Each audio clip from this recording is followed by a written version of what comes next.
Il est 6h30 à Issia et partout en Côte d'Ivoire. Bonjour et merci de suivre RTI 1. Tenir compte du facteur genre dans tous les domaines d'activité pourrait réduire les inégalités et avoir une société plus juste. À cet effet, donc, 80 auditeurs de la chaire UNESCO aux femmes et pouvoir de décision ont reçu tout récemment le parchemin de fin de formation. Formés durant 9 mois, ils pourront désormais intégrer des institutions publiques et privées pour conduire des projets de développement qui prennent en compte le genre. Témoins de cette cérémonie de réception, Amakadi Kone et Sephora Zegui. 80 auditeurs reçoivent leur parchemin à l'issue de 9 mois de formation en ingénierie du genre. Désormais expertes et experts en genre, ces auditeurs sont outillés à conduire le processus d'intégration du genre partout dans le monde. Le diplôme dont nous sommes auréolés est un appel à l'action pour l'avenir. La route qui s'ouvre devant nous, elle est longue et parfois sinueuse, jalonnée de défis, mais nous devons avancer, forts de notre diversité, de notre solidarité et de nos convictions. Nous sommes les artisans d'un avenir plus juste, les bâtisseurs d'un monde où chacun a sa place. Initiée en 2017 par Euphrasie Kwasi-Yao, titulaire de la chaire UNESCO aux femmes et pouvoir de décision, cette formation est dédiée à la promotion de l'égalité des chances, à l'environnement, à la paix et au développement durable. Il y a des gens qui se lèvent, qui veulent faire la question de genre. Ils ne savent même pas quels sont les outils qu'on utilise pour réussir. Avec nos experts en genre, c'est la connaissance, c'est des projets concrets et réels qui se passent. On leur donne des outils de compréhension des questions de genre. On leur donne des outils de leadership pour leur permettre de corriger des inégalités et d'avoir de l'impact. En cette année d'existence, ce programme de la chaire UNESCO aux femmes et pouvoirs de décision a formé plus de 400 experts originaires de la Côte d'Ivoire, du Burkina Faso, du Sénégal, du Mali, du Tchad, du Gabon et du Canada. Les lauréats des 2e et 3e prix nationaux d'excellence dans les catégories famille modèle, meilleure valorisation des compétences féminines et meilleur établissement de protection ont reçu leur distinction. Le directeur du ministère de tutelle les a exhortés à exceller davantage dans le secteur respectif en présence de notre reporter Khalil Diomandé. 38 ans de vie commune dans une parfaite harmonie. Le couple Boussou se voit attribuer le 2e prix national d'excellence de la famille modèle 2024. Le 3e prix revient à la famille Bazaré. Les 2e et 3e prix nationaux d'excellence pour la valorisation des compétences féminines sont décernés respectivement à Sephora Kodjo et Christiane Traoré. Je suis particulièrement honorée et très reconnaissante. Ce prix reconnaît notre impact et récompense tout le travail que nous abattons au quotidien pour valoriser les femmes dans un secteur assez singulier qui est le secteur de la logistique en Afrique. C'est un honneur pour nous de recevoir le prix de la famille modèle. Le secret, c'est la parole de Dieu, c'est la communication, c'est l'humilité. Pour la catégorie du meilleur établissement de protection et de remplacement, les 2e et 3e prix reviennent à la pouponnière Marie-Thérèse Oufouette-Boigny et le village SOS de la fraternité d'Aboisseau. Des distinctions qui appellent chacun des récipiendaires à maintenir le cap. Au nom de Madame la ministre, le ministère de la Femme, de la Famille et de l'Enfant vous encourage à persévérer dans cette voie et à continuer de porter haut les valeurs d'excellence et de mérite. Ces prix ont été suivis d'une récompense en numéraire, en l'occurrence un chèque d'1 500 000 francs CFA pour les lauréats classés 2e et 1 million de francs CFA pour les 3e.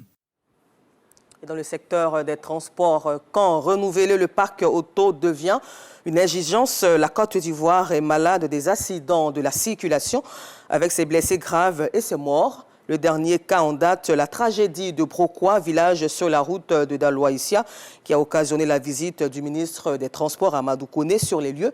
Les causes et les responsabilités ont été situées et il a été admis que les véhicules ne sont plus adaptés, vu les conducteurs irrespectueux des règles du code de la route. l'un dans l'autre. Il est apparu aussi l'exigence de renouveler le parc automobile avec un carton rouge adressé à 2 types de véhicules, les Massa et les Vario impliqués dans la tragédie de Bokwa. Eugène Atoubé.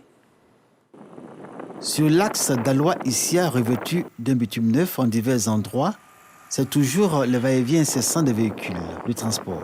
On les appelle communément Massa et Vario.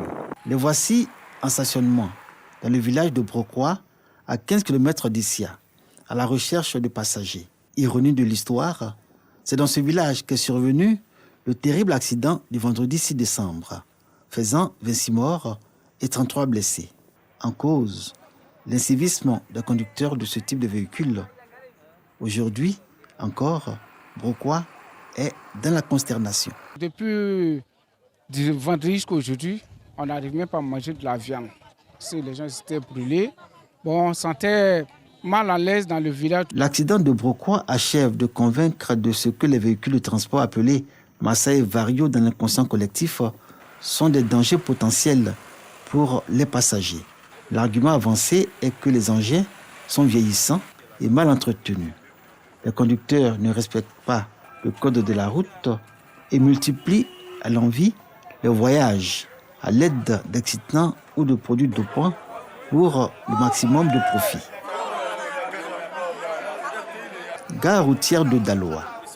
Les Massa et les Vario, à partir de cette gare, toujours pleine de monde, plusieurs destinations. Dans cette région, les Massa, les Vario sont les véhicules rois sur les routes menant à Vavois, Guessabo, Issia et Gonaté, localités à partir desquelles l'on peut accéder à plusieurs villages de la région. Emprunter ce type de véhicule est mal nécessaire, confessent les passagers. Et face à cette réalité, ils font contre mauvaise fortune bon cœur. Je vais à Bébo aussi chez moi. Je ne suis pas très contente parce que dans ce siècle-là, on ne doit pas avoir vraiment seulement les dinars. On peut avoir vraiment les bonnes voitures pour arriver là-bas. On dit que quand il prend Massa, ce n'est pas bon. Ça dépend des chauffeurs de Massa. Il y a les conducteurs qui roulent bien. Il y a les conducteurs aussi, franchement, qui ne roulent pas bien. Bon, quand un passager apprête un conducteur comme ça, franchement, s'il descend, quand il va voir Massa, il va dire non, Massa n'est pas bon. Le rapport des données statistiques des accidents sur la voie publique en race campagne du 1er janvier au 31 octobre 2024 dans la région du Haut-Sassandra, établi par la Direction régionale des transports du Haut-Sassandra, indique 109 accidents mortels, faisant 10 tués, 27 accidents corporels faisant 77 blessés, ce qui donne en moyenne un accident par jour et un tué par mois. Les principales causes de ces accidents, selon la gendarmerie, sont la vitesse excessive, le non-respect du code de la route et le mauvais état de fonctionnement des véhicules. Ce dimanche, Djabi Ibrahim, le premier responsable du Haut Conseil des entreprises de transport, rencontre les membres de la délégation de Daloa. Le contexte n'est pas favorable à l'image de la corporation et impose que les vérités soient dites. Au moment où le gouvernement a fait l'effort nécessaire de doter notre pays d'un réseau routier impeccable, c'est en ce moment-là que nous commençons à voir qu'il y a des accidents de la circulation. En ce qui nous concerne, la lutte que nous avons à mener aujourd'hui, cette lutte-là va être dirigée principalement vers nos machinistes, vers nos conducteurs routiers, vers nos opérateurs du secteur du transport, pour attirer l'attention des uns et des autres que trop c'est trop. Après plusieurs mois de sensibilisation, pour nous, il est important de passer à une phase de répression. La répression. Mais pour l'heure, c'est toujours la phase de sensibilisation qui est en vigueur, dans le prolongement des campagnes portant sur la lutte contre les accidents de la circulation à l'endroit des usagers de la route. Au centre culturel d'Issia, où le ministre des Transports a rencontré les transporteurs après la tragédie de Brokwa, rencontre élargie à tous les acteurs du secteur, Amadou Koné les a exhortés à s'engager dans le professionnalisme. Même si globalement le parc automobile en Côte d'Ivoire s'est rajeuni, mais il y a sur le segment de transport de personnes, je pense qu'il y a encore des efforts à faire. Donc il nous faut continuer de façon vigoureuse et sérieuse à travailler sur le renouvellement du parc automobile. Le ministre des Transports invite les transporteurs, particulièrement les conducteurs, à tirer les enseignements de la tragédie de Brocquois et surtout à s'approprier les mesures pour réduire les accidents de la circulation. Des mesures appelées à chaque campagne contre le sévisme routier. Et dans un autre registre avec nos reporters Patricia Omou-Etia et Adama Sangaré, mettons à présent l'accent sur le gouvernement ivoirien qui, via son ministère du Tourisme, fait de la formation des jeunes son cheval de bataille dans les domaines de l'hôtellerie et de la restauration. Des formations au Maroc qui visent à favoriser l'employabilité des jeunes ivoiriens dans le tissu économique. Depuis 2011, ce sont plus de 400 jeunes ivoiriens qui ont été encadrés par l'Office de la formation professionnelle et la promotion du travail, en partenariat avec la direction de la coopération et de la professionnalisation du ministère ivoirien du Tourisme. Dans cette perspective, au titre de l'année académique 2024-2025, 49 nouveaux boursiers vont intégrer les instituts marocains de formation. C'est donc dans ce droit fil que le ministère du Tourisme a organisé cette agapé festive pour le départ de la dite promotion. Nous souhaitons exprimer notre sincère gratitude à Monsieur le ministre pour l'opportunité qu'il nous offre de poursuivre nos études. Nous nous engageons à mettre cette expérience acquise au profit de notre cher pays, la Côte d'Ivoire. Quelques jours plus tard, nous nous retrouvons dans la ville de Setat, au Maroc, précisément à l'école de tourisme et d'informatique. Ici, les cours d'art culinaire se dispensent dans une ambiance conviviale.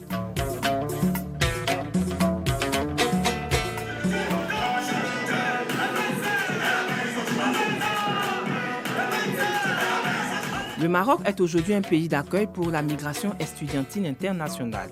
L'une des singularités de l'enseignement professionnel, de l'hôtellerie et tourisme réside dans le fait que le Maroc accueille un nombre important d'étudiants étrangers. Moi, j'ai choisi la filière parce que de base, j'aime l'hôtellerie. Je suis ici pour 2 ans et demi. Les Ivoiriens constituent la première communauté d'étudiants inscrits dans les écoles de tourisme au Maroc. Le directeur de l'école se félicite de garder de bonnes relations avec les étudiants. Leur formation est fusionnée entre le restaurant et la cuisine, des modules en cuisine et des modules en restaurant. Après avoir obtenu leur diplôme, eux aussi, ils peuvent facilement s'intégrer. Il y a deux secteurs, le secteur nautique et le secteur tourisme.